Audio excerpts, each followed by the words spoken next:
Tatiana Chekhranova, İbrahim Yıldız, and a night in Istanbul that changed everything forever. November 18th, 2017. A locked car, a running engine, and 40 minutes that no one can explain. Hello, welcome to Dark Mind Files, your ultimate destination for deep, disturbing, and real crime stories. Tonight's case takes us into a chilling mystery where love, silence, and suspicion collide inside a deserted industrial district. If you like our work, please like this video, share with your friends, and don't forget to subscribe our channel. Now, let's step into the darkness of what really happened that night. November 18th, 2017. Istanbul. The industrial district of Bagsalar had already gone quiet for the night. Large factory buildings stood in long rows, their metal gates locked and their windows dark. The usual noise of machines and workers had faded hours earlier, leaving behind an uneasy stillness. The air felt heavy, and the empty streets stretched without movement, broken only by dim streetlights casting pale circles on the ground. In a nearly abandoned parking lot near a textile warehouse, a single car remained parked. Its engine was still running. From a distance, it looked ordinary, like someone waiting before heading home. But the longer it sat there, the more unusual it became. No lights turned on. No one stepped out. The car stayed completely still, quietly releasing exhaust into the cold night air. Inside, 19-year-old Tatiana Chekhranova sat alone. At first, she may not have realized what was happening. The gas filling the car had no smell, no warning. It entered her lungs silently, slowly replacing the oxygen her body needed. Within minutes, her thoughts began to slow. Her head felt heavy, as if she could no longer fully stay awake. Her vision started to blur. The shapes around her lost clarity, and the small space inside the car began to feel distant and unreal. She tried to move. Her hand lifted weakly and pressed against the window, leaving a faint mark on the cold glass. Her breathing became uneven, shallow, and strained. Just outside the car, a few steps away, stood Ibrahim Yıldız. He faced the vehicle directly, watching the scene unfold in silence as time continued to pass without interruption. Tatiana Chekhranova had come to Istanbul with quiet determination. At just 19, she carried the hope of starting over in a new country, far from the familiar routines of her life in Russia. She was careful, observant, and eager to build something stable for herself. The city felt overwhelming at first, but it also offered opportunity, and she held on to that belief. Meeting Ibrahim Yıldız changed the direction of her life quickly. He was everything she was not: established, confident, and deeply connected in the business world. His wealth and influence created a sense of security around him. To outsiders, he appeared generous and composed, someone who knew exactly what he was doing. Being close to him meant access to a world Tatiana had never experienced before. Their relationship moved fast. Within a short time, plans for marriage began to form. But unlike most engagements, this one remained hidden. There were no public celebrations, no shared photographs, and no clear timeline announced to others. The idea of a secret wedding seemed unusual, yet it continued to move forward without question. At the same time, small changes began to shape Tatiana's daily life. Her communication with family slowly decreased. Messages became shorter and less frequent. The people she had briefly connected with in Istanbul were no longer part of her routine. Her world grew smaller, centered almost entirely around Ibrahim and his decisions. Important papers also began to appear. She signed documents that seemed formal but unclear, written in a language she did not fully understand. Financial agreements and legal forms became part of her new reality, presented as necessary steps for their future together. Everything appeared calm on the surface, but underneath, her independence was quietly slipping away, piece by piece, without creating any immediate alarm. The car in the parking lot was not chosen by chance. It belonged to Ibrahim Yıldız, and it had a history that would later become important. Weeks before that night, the vehicle had been taken to a repair shop for a mechanical issue. Reports from the service visit showed a problem connected to the exhaust system. It was not completely fixed, and a warning had been noted about possible leakage. That detail seemed small at the time, but on November 18th, 2017, in Istanbul, it became critical. The car was driven into the industrial area late at night, far from busy roads and residential neighborhoods. The location was quiet and rarely monitored, especially after working hours. It was a place where a vehicle could remain unnoticed for long periods. The way the car was positioned raised further questions. It was parked slightly away from the main entrance of the warehouse, in a darker section of the lot where lighting was weak.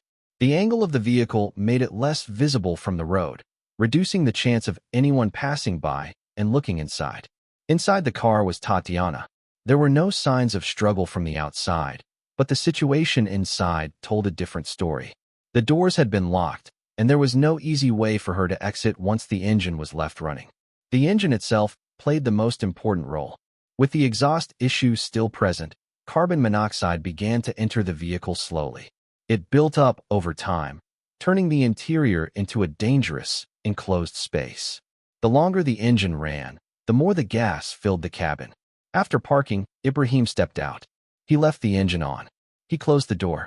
And then he walked a short distance away, leaving everything exactly as it was. The timeline of that night became clearer through security footage recovered from a nearby warehouse in Istanbul. The camera angle was distant, but it captured enough to reconstruct the sequence of events. The car entered the frame just before midnight and came to a slow stop in the far corner of the lot. Moments later, İbrahim Yıldız stepped out, closing the door behind him. At first, nothing appeared unusual. He stood near the car, looking around the empty area as if checking his surroundings. The parking lot remained silent, with no movement beyond him and the vehicle. Inside the car, Tatiana was still conscious, though her movements were already beginning to slow. A few minutes passed. She shifted in her seat. Her hand reached toward the door handle. The motion was unsteady, lacking strength. From the outside, it was clear something was wrong. Ibrahim did not react. 10 minutes passed. He glanced at his phone, then back at the car. His posture remained calm, with no urgency in his movements. The distance between him and the vehicle stayed the same, as if he had decided exactly where to stand. 20 minutes passed. Tatiana's movements became more desperate, then weaker. She leaned forward, her hand pressing against the window again, but this time it slipped down slowly, leaving no sign of resistance. At one point, Ibrahim stepped closer. He stood directly beside the window, looking inside for several seconds. From that distance, there was no doubt he could see her condition clearly. Then he stepped back again. 30 minutes passed. The movement inside the car nearly stopped. After almost 40 minutes, only then did Ibrahim make a call, breaking the long silence that had filled the parking lot. Emergency responders arrived quickly after the call, breaking the long silence that had surrounded the parking lot in Istanbul. By the time they reached the car, the situation had already become critical. The engine was still running, and the air inside the vehicle had turned toxic. The door was forced open, and Tatiana was pulled out, her body limp and unresponsive. Her condition was severe. Paramedics began immediate treatment at the scene, trying to restore her breathing and stabilize her. Oxygen was administered, and she was rushed to the nearest hospital without delay. Every second mattered, but too much time had already passed inside that sealed space. At the hospital, doctors continued the effort to save her life. Tests confirmed extreme carbon monoxide poisoning. The gas had deprived her brain of oxygen for an extended period, causing deep and irreversible damage. Machines were used to support her body, helping her breathe and maintain vital functions. But her condition did not improve. She did not regain consciousness. Days passed, then weeks, with no change. Medical staff described her state as a terminal coma. Her body was alive, but her mind showed no signs of recovery. The chances of her waking up became smaller with each passing day. The case quickly drew attention inside the hospital as well. Doctors and staff began asking quiet questions about how such a situation could happen. The timeline did not match a simple accident. The delay in rescue was impossible to ignore. Tatiana remained in her hospital bed, surrounded by machines and silence, while outside, the investigation into that night slowly began to take shape. The investigation began quietly, but it did not stay that way for long. Authorities in Istanbul first treated the case as a possible accident, focusing on the mechanical failure of the car and the presence of carbon monoxide. At a surface level, it seemed like a tragic situation caused by a faulty vehicle. but small inconsistencies began to stand out. The condition of the car was examined in detail. Experts confirmed that the exhaust system problem was not sudden. It had existed for some time and would have been noticeable to anyone who regularly used the vehicle. Records showed that İbrahim Yıldız had been informed about this issue during a previous service check. That raised the first serious question. Attention then shifted to the timeline. Investigators reviewed the security footage multiple times, carefully noting every movement. What they saw changed the direction of the case completely. İbrahim had not just arrived and left. He had stayed for nearly 40 minutes. During that time, Tatiana's condition visibly worsened inside the car. Her movements, her attempts to react, and her gradual stillness were all captured in sequence. Anyone watching the footage could see that something was wrong. Yet no action was taken. Phone records added another layer. The call for help came late, long after the situation had become critical. There were no earlier attempts to contact emergency services. As these details came together, the idea of an accident became harder to support. Investigators began to consider a different possibility, that the events of that night were not the result of negligence alone, but something more deliberate, hidden behind the appearance of silence. As the investigation expanded in Istanbul, authorities began uncovering details that shifted the case away from a simple accident and towards something more complex. Financial records connected to İbrahim Yıldız became one of the main focus points. At first, his public image showed stability and success, but deeper checks revealed pressure building beneath the surface. Several transactions stood out. Large sums had been moved between accounts in a short period of time, and some of the transfers were linked to offshore arrangements that were not fully transparent. These movements suggested financial strain that had not been publicly visible. Then investigators found insurance documents. A policy had been taken out on Tatiana's life shortly before the incident. The timing drew immediate attention. The policy was active at the moment of the event, and İbrahim was listed as the sole beneficiary. While insurance itself is not unusual, the timing combined with other evidence raised serious concerns. At the same time, digital records from Tatiana's personal devices provided another layer of context. Her search history showed interest in travel routes back to Russia. She had looked into flight schedules and document requirements. There were also saved notes suggesting she was considering a return home without informing others. This created a different picture of her situation. Instead of preparing for a wedding, she appeared to be preparing to leave. The idea of a secret marriage began to lose its meaning.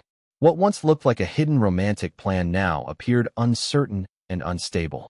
The relationship showed signs of tension that were not visible from the outside.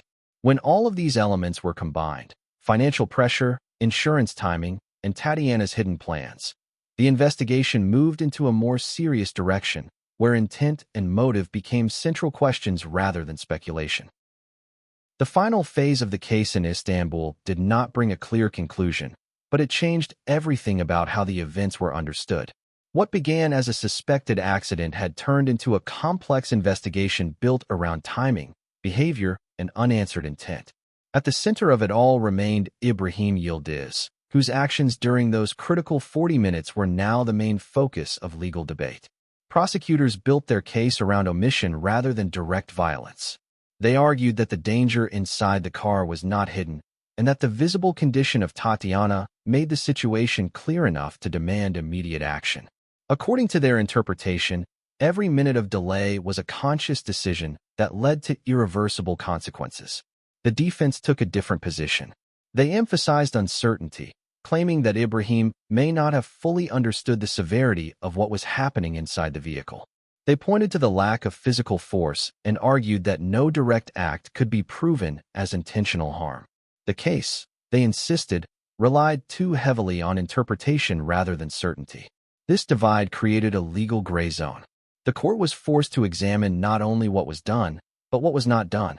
The absence of intervention became the most controversial element. Whether inaction could carry the same weight as action became the central question of the trial. Meanwhile, Tatiana remained in a hospital bed, still in a terminal coma. Her condition did not change. Time passed, but recovery never came. The final judgment did not fully satisfy either side. It left room for doubt, discussion, and continued disagreement. No explanation could completely resolve the gap between what was seen on camera and what could be legally proven. In the end, the case remained defined by silence. Not only the silence of the parking lot, but the silence of unanswered questions that followed it long after the night ended. The story of Tatiana Chekhranova and Ibrahim Yıldız remains one of the most haunting unanswered cases to ever emerge from Istanbul's shadows. A night that should have been simple turned into silence, suspicion, and irreversible consequences. Thanks for watching. Subscribe our channel for more gripping videos. Stay safe, and never ignore the things that don't make sense.